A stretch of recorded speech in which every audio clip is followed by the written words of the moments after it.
Hello and welcome to Let's Go, a Visit Perry podcast recorded in the heart of historic downtown Perry, Georgia. I'm your tour guide, Anya Turpin, and on today's episode, we are joined with Rebecca and Renee from the Paws Awhile Cat Cafe as we celebrate their upcoming 2-year anniversary of being Middle Georgia's only cat cafe. Grab your planner because this locally owned business is going to have you saying, let's go. My name is Rebecca Marfell. I am the owner of Paws Awhile Cat Cafe in Perry, Georgia. We've been there for coming on 2 years at the end of this month. I'm Renee Youngmeyer. I am a frequent visitor of the Cat Cafe, and I also volunteer with one of the rescues that has cats at the Cat Cafe, and it's Paws of Middle Georgia. Paws of Middle Georgia. Awesome. Is there a term for the frequent flyers who come to the Cat Cafe? We need to come up with something. We need to come up with something. Yeah, we need to come up with something. All right. Yep. So, Rebecca, we have had you on the podcast before, so welcome back. Thank you. When we spoke the first time, Paws Awhile was either just opening or it was very new. So for people who haven't been yet, first of all, what are you waiting for? It's been almost 2 years. You should be at Paws Awhile Cat Cafe at least more than once within 2 years.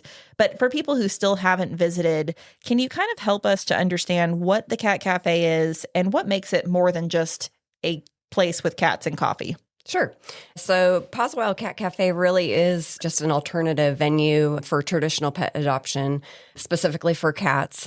So it's going to provide a comfortable environment where visitors can experience being around cats, where the personalities shine and potentially find a connection with the person resulting in an adoption. That's our main goal. It also serves as a place where the cats can be more comfortable and become socialized to human touch, sounds, everyday noises that you'd find in a home environment, which makes them more adoptable through the socialization. You've been open for almost 2 years. When exactly are you celebrating that 2-year mark? Technically, it's going to be August 28th. Okay, so we're getting real close. Close. That's very exciting. So since you first opened, what has surprised you the most about this journey of opening not just a cat cafe, but the first cat cafe in Middle Georgia? So we've continued to grow and be known in the community as a place to simply have an enjoyable time and do something different than a traditional outing. Our area is flooded with restaurants and things like that. So it's nice just to have something different to do. We've been known to be successful overall for adoptions with a high success in permanent placements, which ideally is the main goal. And as far as being surprised, I would say it's a balance of experiencing the generosity and support of the community and our followers, but also how difficult it's been at the forefront of getting the business known to people outside of our small little community of cats and getting out the word that we are here in Perry, Georgia. So just spreading the word. It surprised me a little bit how difficult that's been. Sure. But we're plugging away. We're getting the word out. Yeah, as someone who represents you all, as a part of Visit Perry, it never ceases to amaze me if we go to trade shows or even just talking to local city leadership and, different people around the community about the Cat Cafe. And it never fails that there's either the, what the heck is a cat cafe? I don't understand. Or, oh, cool, can I bring my cats? It's like, no, you can't bring your cat. So trying to get that message across, but it's great that you've had 2 years of success so far, and we're so excited about what's coming down the chute. I was really excited when they opened. I was actually following all her updates before she even opened her cafe because I'm a huge cat lover.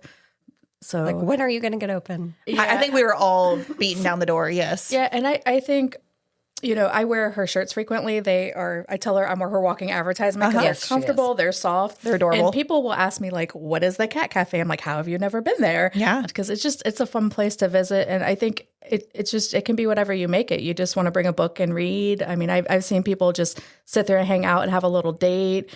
I've seen a child or bring their elderly parent and just they sit and they play with the cats. It's really fun to watch all the different people come together and just have that unique experience of hanging out with the cats and enjoying themselves. One of my favorite things is the kids that come. I like to go get them treats if they don't have them already. I know our 12-year-old, she loves that. We have a picture of her where she had cat treats one day and there's 12 cats because that's how you become the center of attention there. Yes. It's definitely the cat treats. Absolutely. And they love the toys and the wands too and the pets, but if you want to get their attention, it's fun. You can tell as soon as someone comes in with treats that all eyes are on them. We've experienced that ourselves too. But they know before they even see the baggies. Yeah, they can smell They come running. Good sniffers. But to your point about it being more than just a cat cafe, it really is really cool because a lot of people just see it as, well, I'm not looking to adopt a cat, so I don't need to go there. I mean, yes, that is a great result. That is a part of that story, but that is not the only chapter of that story. So people who, maybe can't have a cat right now because of their living situation, but they miss, having cats as a kid, that they can go and get that experience. And, people who may be exploring, does my kid do well with cats? I don't know. We've never had one before, so you can test it out. Or just people who want to go, I mean, the same reason that people go to a capybara cafe. You can't own a capybara, but you can go and hang out with them. So same thing. If you don't want to adopt a cat, that doesn't have to be the end all of that conversation. Personally, I've brought a cat home from the cat cafe. Yes. It sounds like you have as well. Haven't we all? But what is the current adoption total? Because I have been fascinated at just, if you don't follow them on social media, again, what are you doing with your life? Because it is so entertaining. But you may already know this number because they're so good about celebrating every single adoption. But for those who aren't following you on social media, let's talk about how you guys have been doing. What are you at? Yesterday was an amazing adoption day. We had 4 in total just yesterday. That's awesome. So yeah, it was up there with one of our biggest days. But currently that puts us at 332 cat adoptions as of today. So we might squeak a few more in before the 2-year mark. But really, if we've done the math, it works out to be about a cat adoption every 2.1 days. That's insane. And it's been holding steady. That's what it's been. So yeah, we're thrilled that it's holding strong. Yeah, it's great. It's a lot of adoptions. And beyond, just the number of the adoption, help us to understand the bigger impact that has on the, partners that you have. How are you helping to kind of offset some of the burden on them? How are you helping these, new families who are making the adoptions? Because it is so much more than just that number. It's a bigger story. So help us understand that. Sure. I mean, I think, aside from the rescues and their impact, just in people in general, I kind of thought about that. And it just feels like so exponentially bigger with each cat adoption. Like you're seeing a photo of a person with a cat, but really it's affecting a group of people typically.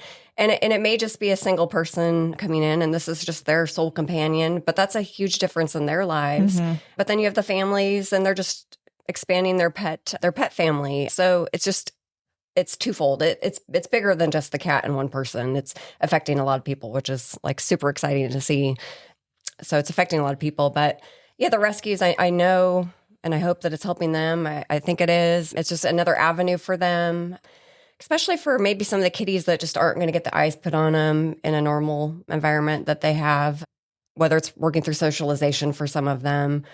It's just another avenue. So every little bit helps. I agree. Just even from an outsider view, just having that other place that rescues can be seen, like their pets, because sometimes I've seen some rescues have slow adoptions. And I know some rescues that you work with initially where they were, it's like, okay, they don't have enough venues to have the cats at, and especially with Pen Sets closing, that's going to put a hurt on Rescue Ranch. So you are a big place for them to until they and their cat get adoptions. their new facility open. But yeah, sure. But I mean, every little bit makes a difference in getting the rescues, that the information about the rescue exposure. Itself. Yeah, that's the word I was looking for. Exposure. Give me that number one more time. 332. 332. So that is a lot of cats. And as someone who, I'm going to be completely transparent, I own 5 of them and they all have very different personalities. Yes. 332 adoption stories. Are there any that stand out in particular? I don't know how you would pick, but I'm sure there are some that just are going to go with you forever. I mentioned to Renee who this was, and she's like, I knew you'd say that. So aside from my own personal adoptions of Turbo and Jet at the cafe, definitely Layla. Those customers and visitors that have been know Layla. So Layla came to us as a spicy, fairly unsocialized girl, and she really wasn't open and approachable to people. I know she came into the rescue as a kitten, but I think just due to, again, the caged environment and limited exposure to people, she was who she was. Probably just her personality also, but she was still a fit to be at the cafe. She wasn't like an unpredictable biter or anything like that. So we wanted her to be there and get her chance. So we would just remind guests, this is Layla. Take your time. Go slow with her. She's going to let you know if she wants to be pet or not. So play with toys with her. So it was a learning curve. But we had her for probably about a year and a half. one of our longest. Her and another cat, Shiloh, were there for a really long time. But throughout that time, she blossomed into quite the personality that everybody knew to love. She maintained a little spice, of course, but she did become a cat that could be pet on her terms. She would seek out people's attention and affection, and she made some other cat friends, which was a big step for her too. She really was the queen of the room, and you could talk to her. She'd make eye contact. She knew you were talking to her. But we had people come just to visit with her since she'd been there so long. But she finally found her person. They did come through the door and fell in love with her. And when it was time for them, they did make the decision to adopt her. And from what we know, she's doing very well and enjoys spending time with her mom, watching TV on the couch and being spoiled like she should be. I have two, but one was because it was my first foster. So like Munan, he was my first foster. So it was really awesome to see him get adopted and meet his like soul mama because he was a pretty awesome cat. But I think my favorite story was probably Dove. Because I saw her. She was sweet. She was really sweet, but I got to see her at the rescue, and we had a more open environment like the cat cafe too, where the cats could roam freely in different rooms, and we had 4 different rooms set up at the rescue or at the place that we had at the time. And she would always greet you and be chirpy and just very friendly and outgoing. But at the cafe, she wasn't like that. She was just very like more reserved. And I asked Rebecca, "You ever hear her chirp? You ever like see that side of her?" She's like, Not like, really. Not No, I really. didn't. But Yeah. but then one day after, I think it was almost 2 years, a year and a half. It was quite well. I think she had been with us for 2 years, Right. And then Wow. with you guys for like a year, Yeah. and then somebody adopted her because she was the longest resident. Her and somebody else, and I don't remember who that was. Spud. I think. Spud. Yeah. So they got adopted together, and her mom was like, "Yes, all those things that you were telling us." Like she chirps, and she like was so happy, and she became and blossomed into this different person, like the personality that we knew at the rescue. Yeah. I mean, she did great at the cafe, but it was just awesome to see that somebody had that in their heart to Give her a chance. To give her a chance, because there are so many cats like that at the cafe. There's some that maybe they're not as outgoing in the cafe, but when you get them home, they're going to be like your best friend. Yep. You know, so I think that was just a great experience to see too. And it goes in line with given the chance, just like with Layla. Right. That was awesome to Right. see too. And I think just watching you guys talk about these cats, what stands out to me the most is 332 adoptions. And I feel like you could confidently tell every single one of those stories. It seems like, 332 is an overwhelmingly large number. But it almost sounds like when you talk to teachers about past students and how they, how they were, true. every single one makes a mark and leaves an impression. And you guys have that same passion and that same energy for these cats. And it's very evident in your conversation about them.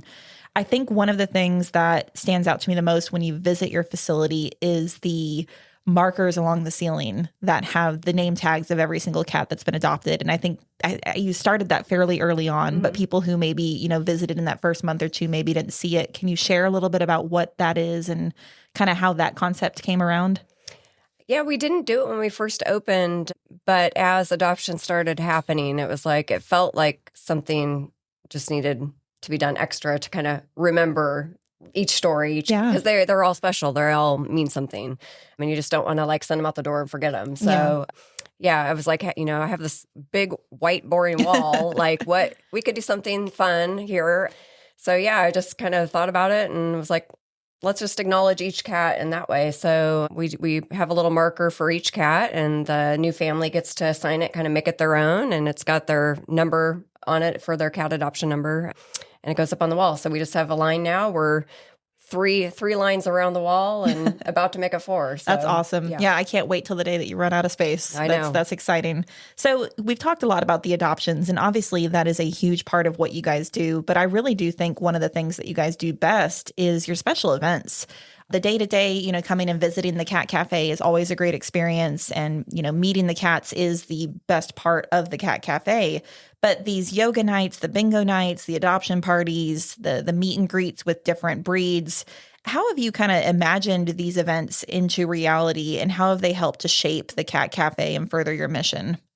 Sure. So I think the events definitely have helped build the community. It's something just outside of a regular visit to the cat cafe. We want it to be more than just a place that you come, see cats, leave.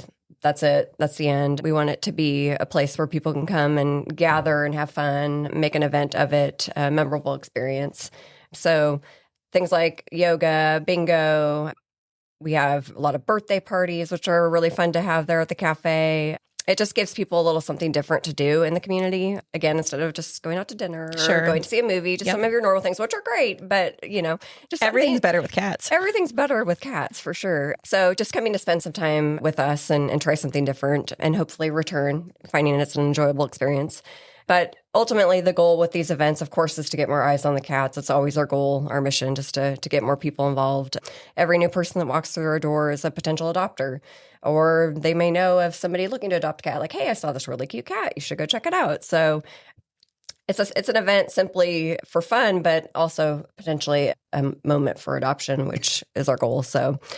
And we have a lot of loyal people that come to our events. We have a lot of people that come to every bingo event, which is awesome to see returning people, building like bonds with people in the community. And we usually have a handful of newbies. So it kind of starts the ball rolling with them to see kind of the magic of the cafe and hope that they return and spread word too. Rebecca has hosted come sit, read a book nights. Quiet. It's kind of like quiet time for adults. Sure. Which that's really, I participated in that. Bingo, yarn, or the crocheting. Yeah, I mean, there is definitely something for everybody. I have always wanted to play bingo and never had a chance, so that I dragged my family to that. It was fun. The kids it's chaotic. I think the kids in a good way. 2 games. I mean, it was fun. The cats come and knock some of your stuff down, and sit right on top of your bingo card. Yeah. I mean, while Layla was there, we were saying she was the lucky token. I think everybody at the table, the night Layla sat on their table, everybody won. Oh, that's awesome. Yeah. Yep. So what do you feel like makes your customers and your volunteers return time and time again? And how are you kind of going above and beyond to make sure that they feel like they're a part of Paws Awhile Cat Cafe's community? Sure. I think customers return because they do sense the magic of the experience. And if you haven't been, you maybe don't know that. That's why it's you should come. You should come check it out because there's a magic in the room. When you leave, you've got a smile on your face, even if you're not looking to adopt. If cats aren't your thing, we still find that people leave thoroughly enjoying it. They feel the benefits for themselves personally and also the cats, and they're playing a role in the development and adaptability of the cats. Just being in there, teaching cats how to play, how to be touched, how to be handled. It's because it's a journey for some of these cats. Like they haven't experienced that before. So whether new or returning customers know this, they're really playing a role in the cat's journey and development. The Cat Cafe is an integral part of animal rescue, and we want our community to know that with every visit they're making, it is making a difference in the world of animal rescue. If they don't have the time to go volunteer to rescue like Renee, maybe one day they will, and that's great. That would be awesome. But even just a visit to the Cat Cafe, they really actually are doing their part in helping. Yeah. So you've mentioned how, coming to the Cat Cafe is impacting the cat's life. And it absolutely is. I can totally see how it's helping to socialize them and get them used to what living in a house might look like if they've never had that experience. But Rebecca, whether as an owner or Renee as a volunteer, how has the Cat Cafe impacted your lives? I think for me, I got to a point where I had to draw back from volunteering just for some personal reasons. And also they don't have a building anymore. But for a while, I was like the Uber cat driver. So I mean, when I think of volunteering, I think sometimes it gets overcomplicated. It can come in many ways, shapes, and forms. Maybe you're just collecting newspaper to drop off at a rescue. Maybe you're being an Uber driver and transporting them from the rescue over to the Cat Cafe and back. Maybe they need medical treatment and you're just taking them to an appointment. Maybe you're making a donation. There are so many ways that volunteering and being a part of that community can come about, and it can be as simple as you want it to be. There's some rescues just are like, hey, come in and just pet the cats and visit. And I definitely have seen, I think Paws in Middle Georgia, they're an amazing rescue. And really anything that you can think of that you could do to help an animal, you can be part of that. And even something as simple as like spreading the word of mouth. I mean, there's so many little things we can do to help our community and help the rescue, help Rebecca at the Cat Cafe. It's those little things. And I know you were talking about you were asking something about like how we make a difference. When I work for the government, so we were out of work for about a month and a half last year. I came and visited once a week, every week, and there was a cat there that she hid, and I actually was her Uber driver, transporting her, and then when she got there, she just kind of secluded herself, and I went and visited her every week. And Rebecca tells me, I really think that you helped her get adopted because like she started coming out of her shell because I would just sit and pet her and help her. But some cats do need that. And, Yeah. They do. and that interaction is so important. So I think your facility does a great job at that. And you do a great job of recognizing when sometimes a cat isn't a great fit for the cat cafe too. I mean, while most are, there are sometimes when they're Right. just not. Like it's too overstimulating Sure. for them. But another kind of cool thing about returning customers, when she did come so often, and I have a handful that come quite a bit, and they've gotten to know the cats. They know them by name. They know their personalities. So when I have new people come in, I'll find them all in there talking, which is really cool to see because, or sometimes they'll be like, hey, do you work here? It's like, no, but I'm here a lot and I can help tell you about this cat. So I'm sure some adoptions have developed through some returning customers just coming and being open to communicate with other people in the room and kind of tell them more about the cat. Like, hey, she might be shy, but she, if you talk to her, she'll come out. And so it's really cool to see. So like one of, I think my last conversations was with Smooch, the FIV positive cat. Yes. And someone was asking questions about him. And I'm like, that's not like a death sentence for them. It's a teachable moment. They're totally adoptable and live great, healthy lives. It's just a virus that they carry. Just like we can have viruses too. It doesn't make them unadoptable. They're wonderful, amazing cats. So just helping spread some of that information too. I mean, it's always been a dream to do this. And who knows why we are given things that we are passionate about, It may sound silly to some people, like cats, why cats? It's like, well, I don't know, but that's me. And I just found my path to try and make a difference and enjoy and feel fulfilled in what I'm doing. And it's awesome that it's helping the community too. So yeah, it's changed my life in a lot of ways. We talked about, memorable stories for adoptions for the cats, but do you guys have any examples of memorable stories from the people perspective, people sharing how their lives have been changed through an adoption or anything like that? No, it impacts everybody somehow. I don't know if there's like a specific story, but just seeing the joy it brings, especially when you get the updates. I mean, there's nothing better than we do have an update page on Facebook. I was going to say, we need to talk about that. So not everybody uses it, but when they do, we love it because people are invested, and returning customers are. Everybody's invested and want to know how these kitties are doing when they leave the cafe. I think kind of from my perspective, being behind the counter, when I get people that come in and are maybe going through something difficult, and knowing they're coming to the cat cafe is kind of a relief for them, just a moment to step back and take a minute for themselves. That's like a really great part. You mentioned behind the counter, and that's one of the things that I definitely want to shine some light on today, because a lot of people may come to the cat cafe and think, okay, you just got to feed the cats, clean the cat litter, and then, you're good. That's all it is. Tell us a little bit about the day-to-day operations and what it really looks like to own a cat cafe, operate, work with volunteers. What does daily life look like as the owner of Paws Awhile Cat Cafe? It's a lot of work. Yeah. It's a lot of work. It's a lot of work, but again, very fulfilling. But yes, most people don't get to see the nitty gritty. And I'm sure in volunteering, you're behind the scenes too. You see the hard stuff, whether it's the cleaning and the health management, making sure all the cats are cared for well and comfortably, and catching things early if there are medical issues.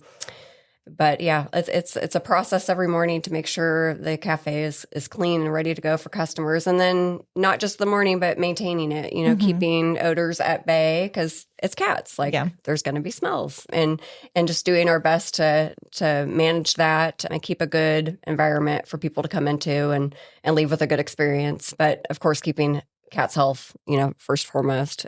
So yeah, a lot of cleaning, a lot of scooping litter, a lot of trips to the dumpster. So a lot goes on behind the scenes to manage it, but overall, I think it works pretty good. Yeah. Anything to add? I just think you do an amazing job at it. I mean, honestly, if most people that walk in, I'm sure, like, there's 20 cats in here, you can't tell. She does. Even your staff that works with you, they're like, yeah, Rebecca's always like, you've got time to clean. Make sure you're like cleaning and picking up. And each one of them have like great bonds with the cats too. You can see that every time you come in. I don't know. I think you do an amazing job at everything you do there. As you're coming up on your 2-year celebration, what would you say makes you the proudest of what you've achieved over the past 2 years? Probably the adoption number, like now kind of reflecting on that. and just knowing that we were maintaining it. Yeah. I guess there's always the worry as a new business of having a decline and not being successful, after startup. So, it's definitely an ebb and flow business financially, school's out, school's back in, Sure. holidays, all that. But from the perspective of adoptions and maintaining that about 2.1, That's impressive. Yes. yeah, I'm very happy with that. It was hard to have an expectation coming in such a kind of new idea, market. I didn't really know what to expect, but I'm happy with that, and hope. And if it gets better, great. But can't complain about it maintaining. So we've got your 2-year anniversary coming up at the end of the month. Going to be any celebrations, acknowledgments on social, or anything that people should look out for? We will definitely acknowledge it. Maybe do a special of some sort. Okay.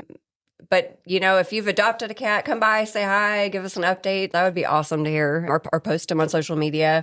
That'd be really cool to see. But yeah, we will definitely acknowledge it. Yeah. And if you haven't visited yet, what better excuse to come out than to help celebrate 2 years? As we start to close, what are the best ways for people to learn more about the business, to make their booking, whether for a visit, for an event, to maybe donate? And then also, what are your social channels? So just kind of give us the rundown of how people can get in touch with you. Sure. So we are, again, located in Perry, Georgia. We're open every day but Wednesdays. Wednesday is kind of our reset day. You can reach us, obviously, by stopping in during open hours. We have social media, Facebook, Instagram, TikTok accounts. Our website is pawsawhilecatcafe.com. From there, you can navigate a lot of good information just about the cafe in general, our mission, some of the rules for the cat lounge as far as handling our cats there. And then we also have our booking and event page where you can directly book time in the cat lounge for our full sessions and our events that we update every month as those kind of rotate throughout the month. You also can do walk-ins based on availability. So if you're kind of not sure, last minute idea, want to pop in and see if you can get some time, definitely stop by. We usually have time, especially during the week. Okay. And then you mentioned that you work with several different rescues. So let's give them a shout out to who all are you partnering with, and how can people learn more about either supporting those rescues, volunteering, donating, things like that. So currently working with Paws in Middle Georgia Rescue. They are currently a foster-based rescue, hoping to expand back to a building soon. We also work with Rescue Ranch of Warner Robins. They are also foster-based. So like Paws in Middle Georgia, and then definitely if you've got space to help be a volunteer or foster for them, that would be a huge deal for them. Rescue Ranch is looking to relocate to a new building they're working on in Perry. So that'll be a good move for them coming up. And then the Humane Society of Houston County, we also have housed some of their kitty cats. All of them, feel free to reach out to them directly. If you have any donations or opportunities for volunteering or fostering with them, they definitely can use help, big or small. Laundry ferries, tangible donations, cleaning, walking, transporting, all those things like Renee talked about. Any little thing, it's really a big thing. It's those little things that make a difference, and sometimes even just word of mouth. Right. Sharing Yes. about the rescue. Maybe you're following them on Facebook and just sharing their post. I mean, those little things, they make a huge impact. While it might seem very minor, it really helps. It does. Like everything helps. And you can make volunteering what you want it to be. I mean, we think of it as showing up in person, but it can be showing up, making a donation, dropping off some cans of food. Maybe there's litter, buy one, get one free, and you decide you want to pick some up and drop it off. And I know some rescues will allow you to drop stuff off at the cafe Yes, too, which is absolutely. awesome. Like recently, I think Rescue Ranch had like a kitten food drive where they needed some kitten food. Yeah. So absolutely, people can feel free to drop off, and we'll get it to rescues that need it for sure. Yeah, and I know you take donations too for like litter. On behalf of the rescues, we can accept litter, and we use unscented scoopable cat litter, and then Purina One sensitive skin and stomach food is what we feed them. So on behalf of rescues, we definitely can use that. Another organization I sometimes work with is Central Georgia Community Cat Co-op, and they're a local trap, neuter, release company. They do a great job in the community also. So just a shout out to them. We do get some of their cats that are appropriate for being house cats that they do catch. So we have them occasionally too, but they also have a Facebook page for information on trap, neuter, release. I'm sure they're always looking for help too, because they do need fosters, and just they're happy to give education. If you've got a community cat problem and want information on trap, neuter, release, they're really great about getting you resources. So I have one final question, and this wasn't on the cheat sheet, so this is going to be off the cuff. Inquiring minds want to know, How do the cats get named? Oh, that's easy. That's easy. Okay. I'm like, because sometimes, I mean, you've got a Turbo and Jet, and those were from 2 separate adoptions, right? So, how did these names come around? The names come from the rescues. So Okay. however they go about, and you may know better how that happens. I'm not responsible for naming. Other than throwing, I guess, the name out occasionally to one of the rescues, like, hey, this would be a cute name sometime. But yeah, they come to me named already. Okay. Yeah, my cat's Turbo. Turbo had a name. I will say Jet's official rescue name was Elmer Fudd. Oh, very different. Okay. Yes. So he did get transposed into Jet. Okay. So yeah. So that is how his name came about. But yeah, rescues name them. And I don't know, do you guys have a method of So how? Renee, we got to know the story. Yeah. It's just Personal choice. Random. it is very personal, especially Okay. when you're foster based. It's like for the person fostering, they get to pick the name of the cat. So I have fostered a few cats. The only one I didn't rename was Munan because he already had a name.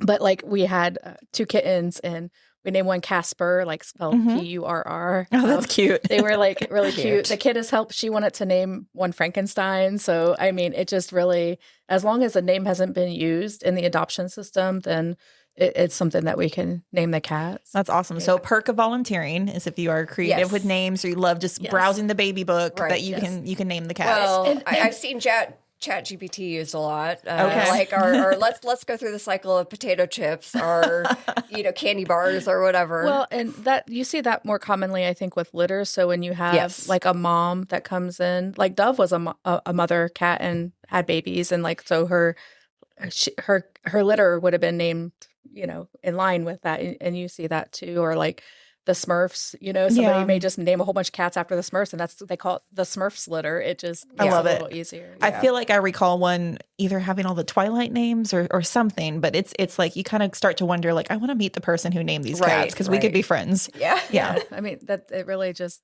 That's how Yeah. it's Awesome. really Okay. that simple. Okay. Just hasn't been used before. So Perfect. So if you like naming cats, you need Yes. to come volunteer. Yes, exactly. Well, congratulations, Thank you. Rebecca, on 2 years. That is so exciting. We are so grateful for the work that not just the 2 of you all do, but all of the volunteers, the rescues, your staff to make a difference, not just in the cats' lives, but in the people who come and support your business.